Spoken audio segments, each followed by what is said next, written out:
All right, students, good. Another one, and again, coming from uncertainty, which, as I said before, it makes sense. I didn't get a chance to talk too much about it in class, but hopefully you saw it in the reading. Let's try number 27 here together. It says the length and width of a rectangular room are measured to be, and so its length is 3.955 plus or minus 0.005. And its width, I'll put it over here, is 3.050 plus or minus 0.005. Okay, so there's the dimensions of our rectangular room. Calculate the area of the room and its uncertainty. Okay, so the easy step, I think, is just the area. You would take its length times its width. So length times width. So this would be 3.955 times its width, 3.050.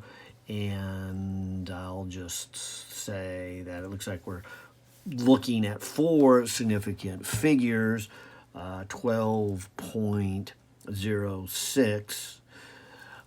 But the nice thing about uncertainties here is that the uncertainties give us really a better way than just the significant figures, because this is saying that this third decimal is an increase by even up to 5. And so this 5 doesn't mean it's, between a 5 and a 6, or maybe between a 4.5 and a 5.5, because you're saying it's closer to the 5.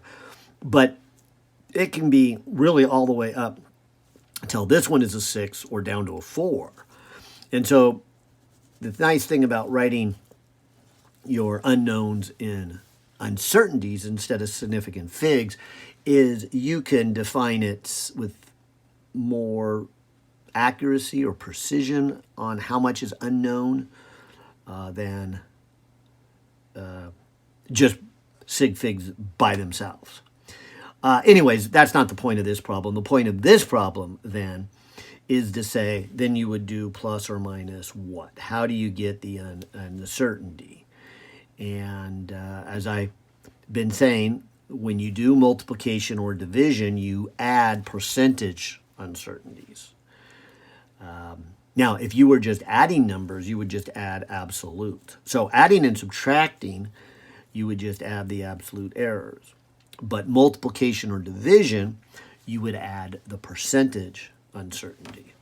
So let's look at this number as a percent uncertainty. And remember, a percentage is a part over a whole. So the part that's unknown is 0.005 out of 3.955.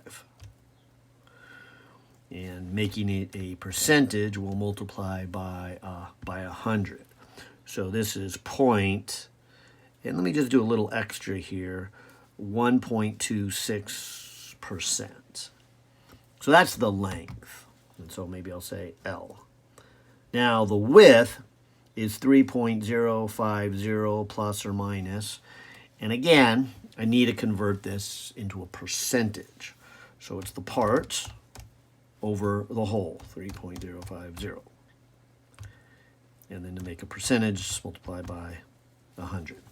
So this is about a 0.1, and I'll call it 64%. So if you multiply these two together, which we did to get area, the uncertainties, you would add the percentages. So this would be a 10, carry a 1, 6, 8, 9, 2. Now, with some debate if we really know it that accurate, given we only have that decimal place there. 0.3% is probably the way to do it. So the best answer here would be, say, area A is equal to 12.06 plus or minus 0.3%. And let me just come back to the question. Are they asking for the uncertainty in a percentage? Or maybe we got to go back to absolutes. Let's see, what does it say? Calculate the area of the room and the uncertainty, yeah, in square meters. So let's keep going here. And let's convert now a percentage into an absolute, a number. So, when I say 0.03%, so let me divide that by 100 to make it a fraction. So, okay, 0.003 is the fraction of 12.06. And so this is plus or minus 0.036, and I'll just do a little too many. But you can see that these other ones are insignificant. We already are saying right here we don't know the next decimal into the thousandths place. So I'll just round it to 0.04. And that's kind of normal. The uncertainty is often listed as the last decimal there. That's the one you don't know. You wouldn't, well, you can do it any way you want depending on what you unknown, but it's kind of odd to write this number if you don't really know that number. And then this is 10 times smaller, so why write it if you're already saying you don't really know that number? But it can be nice because you could write like plus or minus 15, and so you're trying to say it's a little more than that, but not two of them, just 1.5 of these. So it's not wrong. It happens.